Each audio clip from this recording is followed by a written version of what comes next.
રાજકોટમાં રાજકુમાર જાટના શંકાસ્પદ મોતનો મામલો. રાજકુમાર જાટનું મૃત્યુ અકસ્માતે થયું હોવાનું તારણ સામે આવ્યું છે. એક અઠવાડિયા સુધી પોલીસ તપાસ કર્યા બાદ ખુલાસો થયો. જૂનાગઢથી અમદાવાદ જતી એક ખાનગી બસે અકસ્માત સર્જ્યો હતો. રાજકોટ શહેર એસઓજીને મળી છે સફળતા. ખાનગી બસના ડ્રાઈવર અને ક્લીનરની અટકાયત કરી લેવામાં આવી છે. રમેશ મેર અને ઇબ્રાહિમ જૂનાગઢથી ઝડપાયા છે. પોલીસે GJ14Z3131 નંબરની બસને કબજે કરી કેસ ઉકેલવા પોલીસે 150થી વધુ સીસીટીવી તપાસ્યા છે. મહાસાગર ટ્રાવેલ્સની બસના ડ્રાઈવરથી અકસ્માત થયો હતો. બસના ડ્રાઈવરે અકસ્માત થયાની માત્ર ક્લીનરને જાણ કરી હતી. પોલીસ તપાસમાં અકસ્માતે મૃત્યુનો ખુલાસો થયો છે.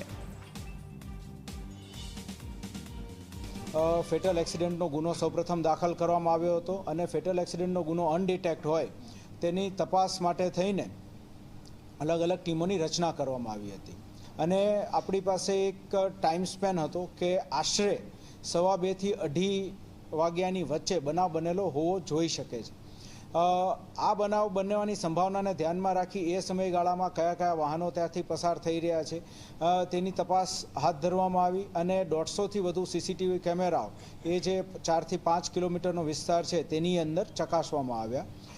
આ બધા સીસીટીવી કેમેરાને એ બધાની ચકાસણી શરૂ હતી એ દરમિયાન એક ડમ્પર ચાલક દ્વારા ટીમને માહિતી મળી કે એ પોતે જ્યારે ત્યાંથી 2:33ની આજુબાજુ પસાર થાય છે તેની પહેલાં ત્યાં બોડી પડેલું હતું. એ ધ્યાનમાં રાખીને અને કઈ બસ જે છે એ તેની આગળ ચાલતી હતી તે બાબતે માહિતી મેળવી અને ફર્ધર જ્યારે તપાસ કરવામાં આવી ત્યારે ધ્યાન પર આવ્યું કે મહાસાગર ટ્રાવેલ્સની એક બસ છે 3131 નંબરની અને તે શંકાસ્પદ જણાઈ.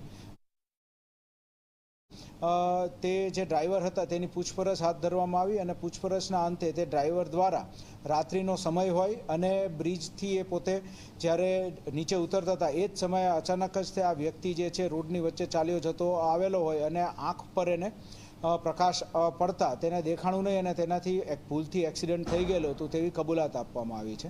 આ કબૂલાતના આધારે આગળ તપાસ બીજી હાથ ધરવામાં આવી છે. અન્ય સાહેદોના નિવેદનો જે છે એ કુવાડવા રોડ પોલીસ સ્ટેશન દ્વારા લેવાની ગતિવિધિ હાથ ધરવામાં આવી છે. બસ જે છે તેના ફોરેન્સિક એક્સપર્ટ દ્વારા ચકાસણી પણ હાથ ધરવામાં આવી છે અને આ બાબતે બીજું કોઈ એંગલ છે કે કેમ તેની પણ તપાસ જે છે એ રાજકોટ શહેર પોલીસ દ્વારા હવે આગામી દિવસોમાં કરવામાં આવશે.